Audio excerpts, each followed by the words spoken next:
नमस्कार। एक बार फिर से मैं आपके सामने उपस्थित हूं हमारी जो महत्वपूर्ण प्रश्नों की श्रृंखला है उसको लेके तथा जो हमारा 5 ईयर सॉल्यूशन है उसी के साथ हम उपस्थित हैं एक बार फिर से। आज चर्चाएं हम करने वाले हैं वही फर्स्ट ईयर वाला हमारा पैटर्न। आज की कक्षा जो है उसमें हम केवल और केवल क्वेश्चंस जो है, इंपॉर्टेंट क्वेश्चन जो है, जो महत्वपूर्ण प्रश्न जो है उनको देखने वाले हैं, क्योंकि सॉल्यूशन करने का समय आपके पास बचा नहीं है। मैं आपको करवा नहीं पाऊंगा इतने कम समय में, केवल आपको क्वेश्चंस बताऊंगा, कुछ कुछ चीजें जो है उसके आसपास की, ताकि आपको आसानी हो जाए उनको समझने में, वो बता दूंगा आपको। उनके आसपास की चीजें जो है वो आपके साथ डिस्कस कर ली जाएंगी और फिर इसके बाद में आपका एग्जाम जो है वो बहुत अच्छा होने वाला है, ऐसी मेरी आशा है, आपको ऐसी शुभकामनाएं हैं मेरी। और इसी को आधार मानते हुए एक श्रृंखला जो हमने चलाई हुई है उसी को आगे बढ़ाते हैं हम। आज प्रश्न बताने हैं आपको मुझे केवल। हमने जो हमारी यूनिट फर्स्ट के महत्वपूर्ण क्वेश्चंस जो है वो कर लिए हैं, सॉल्यूशन के सहित कर लिए हैं। इनका सॉल्यूशन जो है वो भी मैंने आपको करवा दिया है। आज केवल हम किसके बारे में बात करें? केवल हम बात करें आज किसके? प्रश्न के बारे में। इसी पहली यूनिट के अंदर एक प्रश्न जो है वो इंपॉर्टेंट जो और बाकी रह गया है वो है, क्वेश्चंस लिख नोट कर सकते हैं आप, वो है आपका कोरियोलिस बल जो है उसका प्रभाव।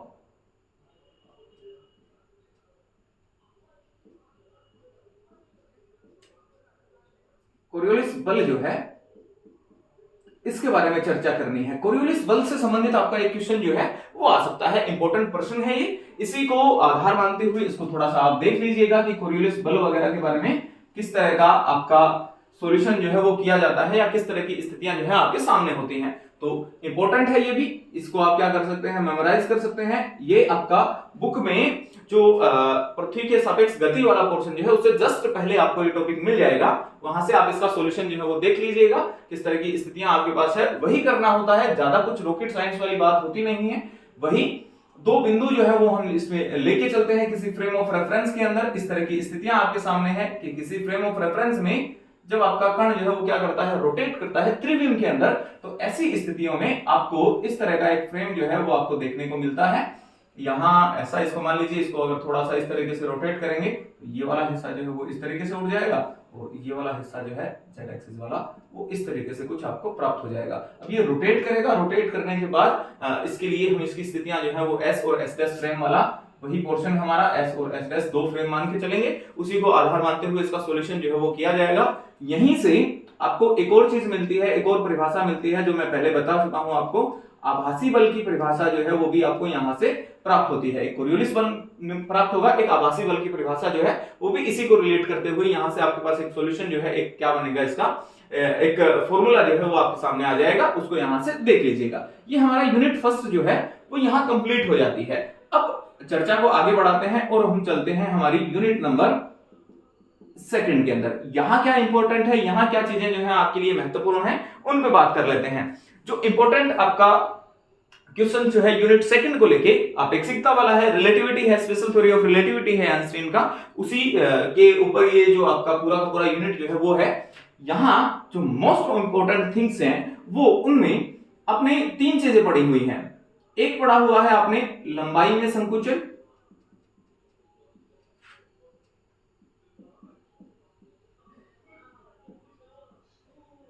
लेंथ कॉन्ट्रैक्शन बोलते हैं इंग्लिश में, अगर आप ध्यान रखना चाहें, लेंथ कॉन्ट्रैक्शन। फिर आपने पढ़ा है काल वृद्धि के बारे में, समय कैसे एक तरीके से परिवर्तित हो जाता है, समय को रिलेटेड लेके टाइम डायलेशन जो है वो इसको कहा जाता है समय के ऊपर। तीसरा जो है वो यहाँ ये रिलेट करता है अपेक्षिकता का सिद्धांत किसके ऊपर, ये आपका द्रव्यमान जो है उसको लेके चलता है, या फिर मास के अंदर किस तरीके का परिवर्तन जो है वो यहाँ देखा जा सकता है। समय में परिवर्तन, काल में परिवर्तन, लंबाई में और द्रव्यमान में ये परिवर्तन जो है वो देखे जाते हैं। मैं फॉर्मूला लिख रहा हूं, यहाँ इंपॉर्टेंट क्या है, इन तीनों ही सेक्शन से आपको सेकंड यूनिट के अंदर इसके न्यूमेरिकल जो है वो देखने को मिल सकते हैं।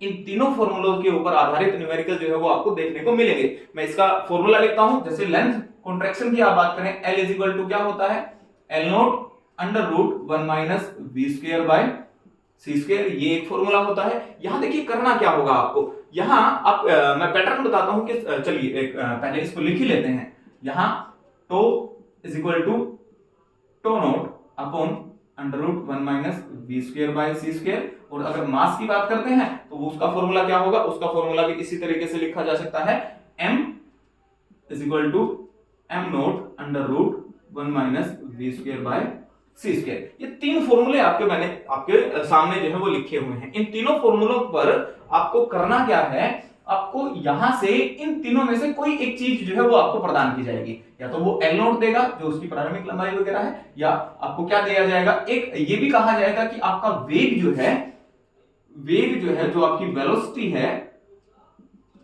वेग जो है वो आपको इस तरीके का कुछ पोर्शन मिलेगा, जैसे 0.8c मिल गया या 0.6c मिल गया या 0.5c मिल गया। इस तरीके से आपको वेग जो है वो c के पदों में देखने को मिलेगा, ताकि ये वाला पोर्शन यहां से एक दूसरे को क्या कर दे, कैंसिल आउट कर दे और आपका इक्वेशन जो है वो क्या हो जाए, सोल्व हो जाए। तो इन दोनों में से एक पोर्शन आपको दिया जाएगा, या तो वो l देगा या l नोट देगा, या t देगा या t नोट देगा। उनमें से एक स्थिति जो है वो आपको क्या की जाएगी, प्रदान की जाएगी, और दूसरे को पूछा जाएगा। जैसे ये कहा जाए आपको कि इसकी प्रारंभिक लंबाई जो है वो 5 मीटर है, वो 3 v जो है इसके लिए इसकी वेलोसिटी जो है वो 3 गुना है प्रकाश के वेग का। तो आप यहाँ इसका प्रयोग करके आसानी से किसका मान निकाल सकते हैं, l जो है उसकी वैल्यू जो है क्या कर सकते हैं, फाइंड कर सकते हैं, l का मान जो है वो निकाला जा सकता है। ये तरीका है इसी पैटर्न के ऊपर आधारित। निश्चित मान के चलिए मोस्ट इंपोर्टेंट है कि इन तीनों में से एक क्वेश्चन जो है इस न्यूमेरिकल पैटर्न के ऊपर आधारित आपको देखने को मिल जाएगा। इस न्यूमेरिकल पैटर्न जो है उसके ऊपर ये तीन में से कुछ एक क्वेश्चन जो है वो आपको देखने को मिलेगा। परिभाषा क्या हो सकता है, परिभाषा पूछ सकता है वो, परिभाषा में अपेक्षिकता के सिद्धांत की परिभाषा पूछ सकता है कि स्पेशल थ्योरी ऑफ रिलेटिविटी है क्या, अपेक्षिकता का सिद्धांत पूछ सकता है,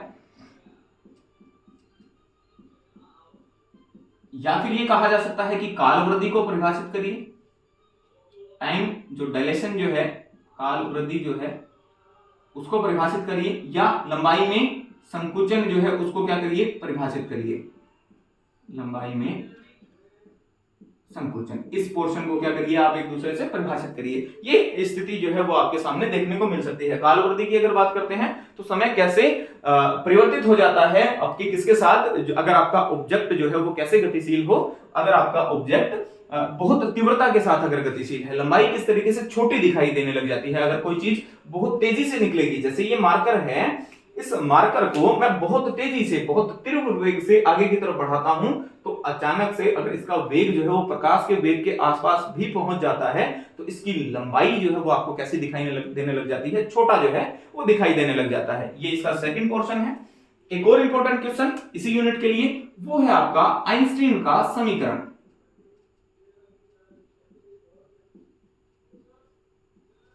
आइंस्टाइन समीकरण जो है वो यहां इंपॉर्टेंट है, E equal to m c square, और इससे पहले एक इक्वेशन जो है वो और सोल्व की हुई थी, E square is equal to m not c square plus p square c square वाला, वो पोर्शन जो है वो भी यहाँ इसका इंपॉर्टेंट पार्ट है।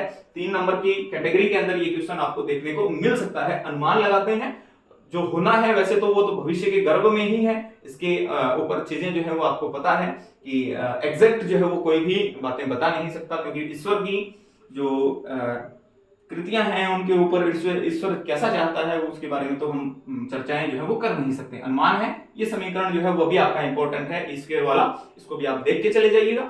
लास्ट पोर्शन जो इस क्वेश्चन में मुझे लगता है बहुत ज्यादा इंपॉर्टेंट है वो है माइकलसन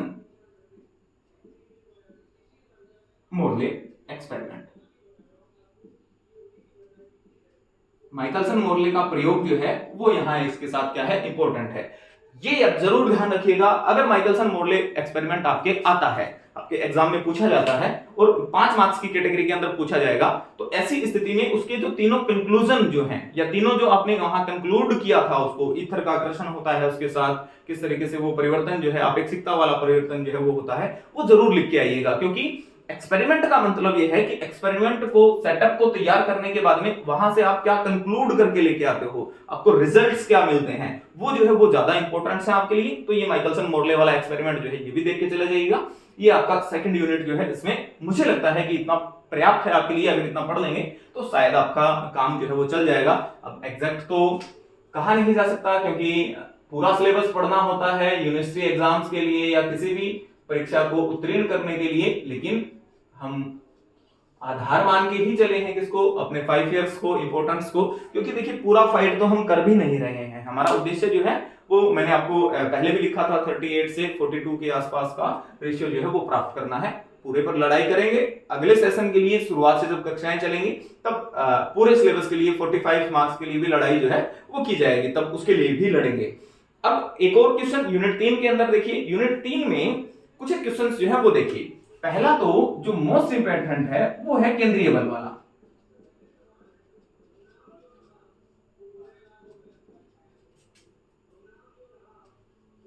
केंद्रीय बल की परिभाषा, जो सेंट्रल फोर्सेस हैं उनकी क्या करनी है आपको, उनकी डेफिनेशंस जो है वो लिखनी है। सेंट्रल फोर्स जो है उसको डिफाइन करना है हमें।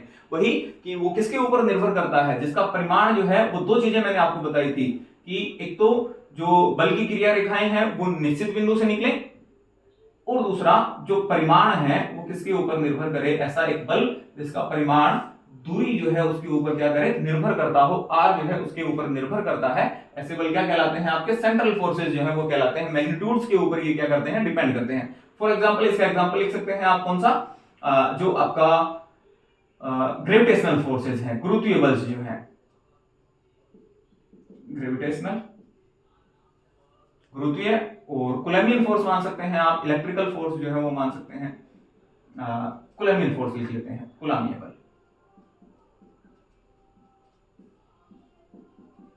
ये पोर्शन यहां से निकल के आ सकता है, इसकी परिभाषा इंपॉर्टेंट है, पढ़ लीजिएगा।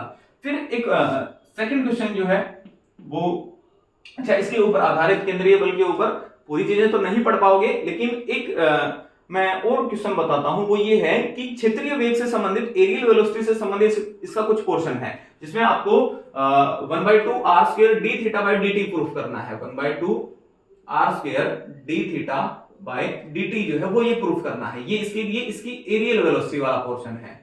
क्षेत्रीय वेग जो है वो वाला पोर्शन जो है वो आपको यहाँ देखने को मिलता है। एरियल वेलोसिटी जो है उसके ऊपर चर्चा करनी होती है, तो ये पोर्शन जो है ये भी यहाँ आपका इंपॉर्टेंट बन के आता है। ये क्वेश्चन जो है वो भी देख लीजिएगा।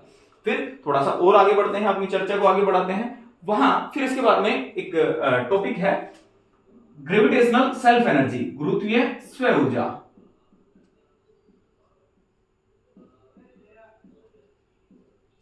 ग्रेविटेशनल सेल्फ एनर्जी वाला पोर्शन, गुरुत्वीय स्व ऊर्जा वाला पोर्शन, इसके आपका एक डेफिनेशन है। उस डेफिनेशन को इंपॉर्टेंट जो है वो रूप दिया गया है, वो यहाँ महत्वपूर्ण भूमिका जो है उसके अंदर आती है। क्या होती है, किसी भी m द्रव्यमान के पिंड को बनाने में जो ऊर्जा खर्च होती है, या अनंत से छोटे छोटे द्रव्यमानों के टुकड़ों को लाकर इकट्ठा करने में जो ऊर्जा खर्च होती है वो क्या कहलाती है, आपकी गुरुत्वीय स्व ऊर्जा कहलाती है। जैसे आपको किसी m द्रव्यमान और r त्रिज्या का एक क्या बनाना है, कोई गोला जो है वो बनाना है। अब करना क्या होता है, यहां से किसी छोटे से मास को अनंत के ऊपर रखा हुआ है, जो कि स्मॉल m मास, यहां से हमने उठाया, उसको लाके यहां क्या कर दिया, एक जगह इकट्ठा कर दिया। फिर जाएंगे, फिर यहां से जाएंगे तो इसके ऊपर से फिर यहां m मास लेके आएंगे, तो धीरे धीरे ये अपना आकार जो है वो क्या करता रहेगा, परिवर्तित करता रहेगा, और फिर जो हमारा अंततः जो हमें वांछित गोला होता है वो हमें क्या हो जाएगा, प्राप्त हो जाएगा। ये वाला पोर्शन जो है यहाँ आपका गुरुत्वीय स्व ऊर्जा के रूप में परिभाषित किया जाता है, यानी कि वह ऊर्जा जो कि अनंत से m द्रव्यमान के छोटे छोटे टुकड़ों को लाकर स्थापित करने में या कैपिटल M मास का गोला बनाने में खर्च की जाती है, वो क्या कहलाती है, आपकी ग्रेविटेशनल पोटेंशियल एनर्जी, गुरुत्वीय स्व ऊर्जा जो है वो यहाँ कहलाती है। ये एक पोर्शन जो है इसको देख लीजिएगा। फिर इसी के आगे चलते हुए एक और प्रश्न जो है वो इसके ऊपर चर्चा करते हैं। वो क्वेश्चन है आपका किसी गोले के कारण विभव, गोले के कारण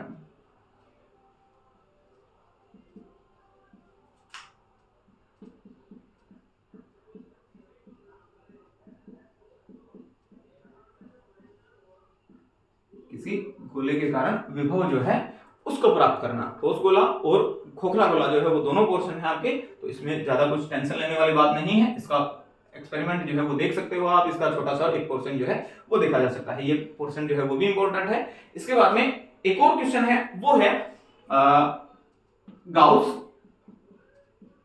तथा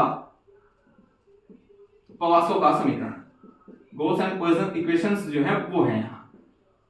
इसी के जस्ट बाद वाला टॉपिक है गॉस एंड पॉइसन इक्वेशंस वगैरह वाला, तो उसको भी आप क्या कर सकते हैं, देख सकते हैं। वो भी आपके लिए इंपॉर्टेंट प्रश्न जो है उसकी श्रेणी के अंदर आता है, या वो भी महत्वपूर्ण प्रश्नों की श्रृंखला में आपको दिखाई देने वाला है।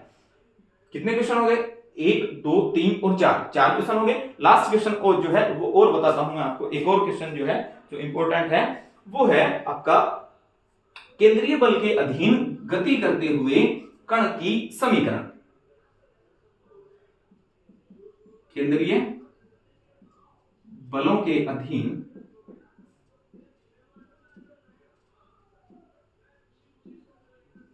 गति करते हुए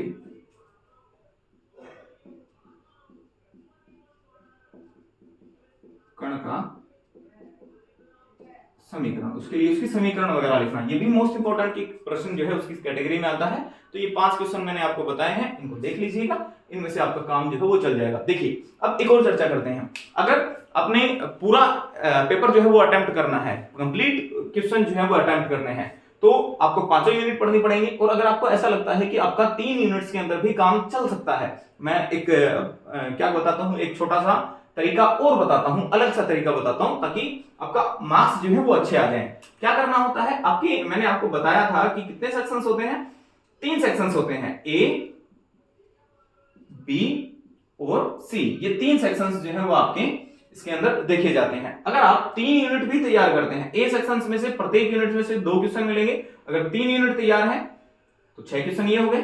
3 क्वेश्चंस जो है वो आपको यहां से देखने को मिल जाएंगे और 3 ही क्वेश्चंस जो है वो आपको यहां से देखने को मिल जाएंगे। क्या बचा, 2 क्वेश्चंस बचे आपके इस 4 क्वेश्चंस जो है वो बचे यहां से और 2 क्वेश्चन जो है वो बचे यहां से, यानी कि 3 इंटू 2 एंड 1.5 इंटू 4 6 और 6 12 नंबर का काम जो है वो यहां से थोड़ा सा बच जाता है। बाकी सारा का सारा पोर्शन जो है वो आप यहां से कवर कर पाएंगे। 3 यूनिट अगर आपने अच्छे से पढ़ी हुई है तो भी आपका अच्छा स्कोर बन सकता है, अच्छा स्कोर जो है वो आ सकता है।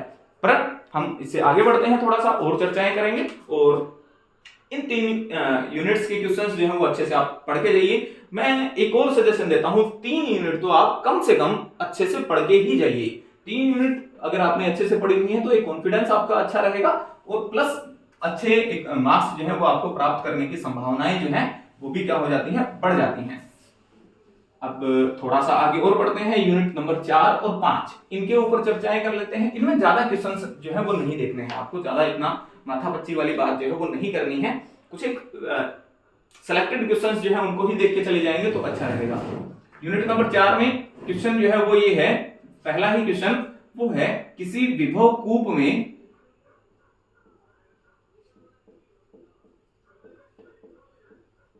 कण की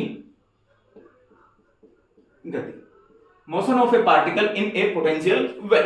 देखिए क्या करना है, सॉल्यूशन क्या है, विभव कूप होता क्या है, पहले तो आपको इस तरीके का पोर्शन मिलेगा या इस तरह की स्थितियां जो है वो आपको यहां देखने को मिलेगी। एक पार्टिकल जो है वो कुछ यहां से इस तरीके से गति करता हुआ, उसके लिए उसका समीकरण जो है वो ये इस तरीके से आपको प्राप्त होता है। यहां ये वाला जो पोर्शन है, इस पॉइंट से लेके इस पॉइंट तक, इन दोनों के बीच में कण जो है वो क्या करेगा, अपने निम्नतम स्थिति से मैक्सिमम पे जाएगा, यानी कि अपनी मैक्सिमम पोजीशन के ऊपर आएगा। फिर यहां से, क्योंकि उसके पास क्या है, बहुत सारी ऊर्जा है, वो जब यहां से गति करता हुआ आएगा तो उसकी स्थितिज ऊर्जा गतिज ऊर्जा में परिवर्तित होगी और वो यहां इस पोजीशन पे ना रुक के थोड़ा सा आगे की तरफ चला जाएगा। ये जो पोर्शन है ये क्या कहलाता है, आपका विभव कूप कहलाता है। और इसमें आपको कण की गति जो है उसके ऊपर चर्चा करनी होती है, इसमें कण की गति जो है उसको देखना होता है। तो ये पोर्शन जो है ये भी चेक कर लीजिएगा, इंपॉर्टेंट क्वेश्चन है। आपको या तो विभव कूप की परिभाषा पूछी जाएगी या फिर इसमें 2 से 3 परिभाषाएं जो हैं वो और हैं। माध्य स्थिति क्या होती है, किस तरह की स्थितियों को, स्थायी संतुलन की स्थिति जो है वो क्या होती है, जहां कण आने के बाद में स्थायी संतुलन, अस्थायी संतुलन, अस्थायी संतुलन क्या होता है, ये इस प्रकार की स्थितियां जो है वो भी आपको इसमें देखने को मिलती हैं। ये 3 परिभाषाएं हैं, इनको देख लीजिएगा और बाकी चीजें जो है वो धीरे धीरे पढ़ी जाएंगी। फिर इसी में एक पोर्शन है वो है आपका, जो कि ये भी इंपॉर्टेंट है, वो द्रव्यमान केंद्र की परिभाषा से संबंधित है। द्रव्यमान केंद्र जो है उसके बारे में चर्चा करता है, द्रव्यमान केंद्र वगैरह के बारे में बताता है आपको कि द्रव्यमान केंद्र क्या होता है। द्रव्यमान केंद्र जो है उसके ऊपर अगर चर्चा आप करते हैं तो द्रव्यमान केंद्र होता है किसी भी कण का या किसी भी कण का, किसी भी पार्टिकल का एक किसी भी वस्तु का एक ऐसा केंद्र जिसमें उसका संपूर्ण द्रव्यमान जो है उसकी ज्यामितीय गति के लिए या फिर उसकी व्याख्या के लिए, जो वो गति करता है उसकी व्याख्या के लिए संपूर्ण द्रव्यमान जहां केंद्रित मान लिया जाता है वो क्या कहलाता है, इसका द्रव्यमान केंद्र कहलाता है। ये सेंटर ऑफ मास की इसकी परिभाषा होती है, द्रव्यमान केंद्र इसको परिभाषित करते हैं, द्रव्यमान केंद्र को। इसकी परिभाषा देख लीजिएगा, इंपॉर्टेंट है ये भी।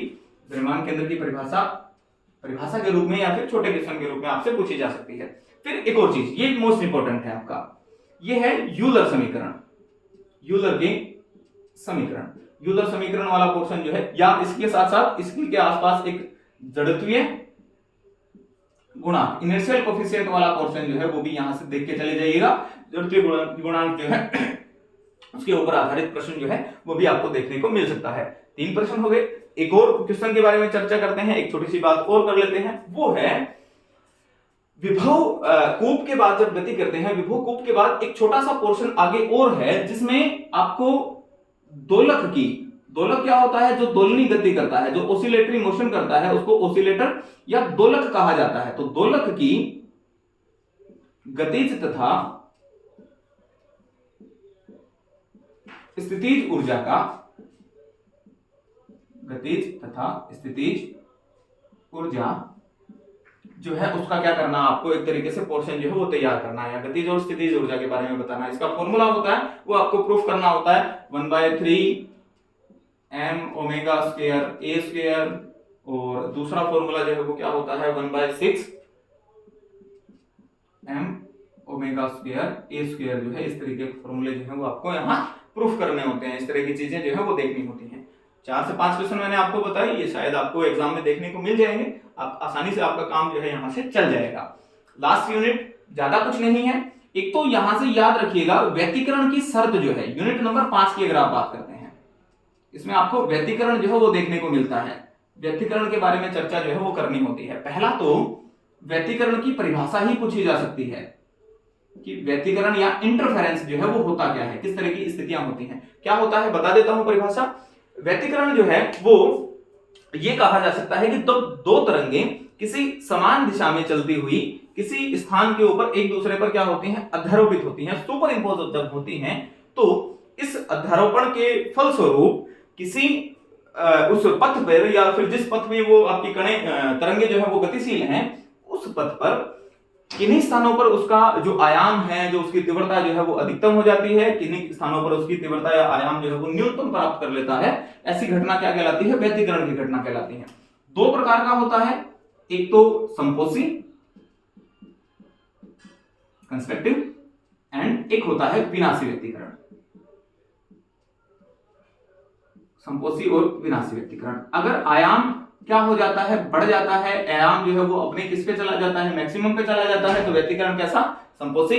अगर आयाम जो है या जो आपकी तीव्रता जो है वो किस पे चली जाती है, आपका मिनिमम के ऊपर चली जाती है, अपने न्यूनतम मान को क्या करती है, एक तरीके से टच करती है, तो व्यतिकरण कैसा हो गया आपका, विनाशी व्यतिकरण आपको प्राप्त हो जाता है। 2 प्रकार का होता है। एक और ध्यान रखिएगा, कई बार विनाशी और संपोषी व्यतिकरण के ऊपर आपको एक क्वेश्चन जो है वो दिया हुआ होता है। क्या पूछा जाता है आपको, ऐसा पूछा जाता है कि आपको तीव्रताओं का अनुपात दे दिया जाएगा, तीव्रताओं का अनुपात जो है वो आपको प्रदान करेंगे, और आयामों का अनुपात जो है वो आपसे पूछ लिया जाएगा। आयाम का अनुपात जो है वो आपको बताना पड़ेगा,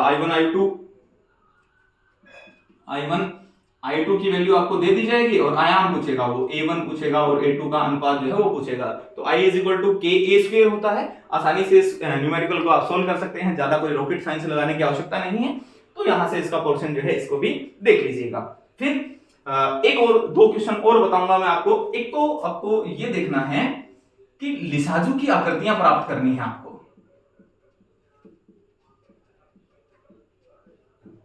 दो मेथड है, एनालिटिक मेथड और ग्राफिकल मेथड, यानी कि आपका एक तो विश्लेषणात्मक हल है इसका लिसाजू की आकृतियों के लिए, एक इसका कौन सा हल है, ग्राफीय हल जो है वो भी है। दोनों में से 1:1 की रेशियो जब आपको तीव्रताओं का दिया जाए, या 1:1 का रेशियो जब दिया जाएगा, ये वाला पोर्शन जो है वो इंपॉर्टेंट है। 2 इसके पोर्शन है, एक तो 1:1 और एक है 1:2, या बहुत सी बुकों में उसको एक पोर्शन और लिखा रहता है 2:1। ये 2 पोर्शन जो है वो आपके पास है। ये वाला पोर्शन जो है इनमें से 1:1 वाला, ये मोस्ट इंपॉर्टेंट है, ये आने की संभावना पूरी है, या फिर ये क्वेश्चन जो है वो यहां पूछा जा सकता है। ये क्वेश्चन हो गया। दो क्वेश्चन या दो परिभाषाएं और याद रख के चले जाइएगा।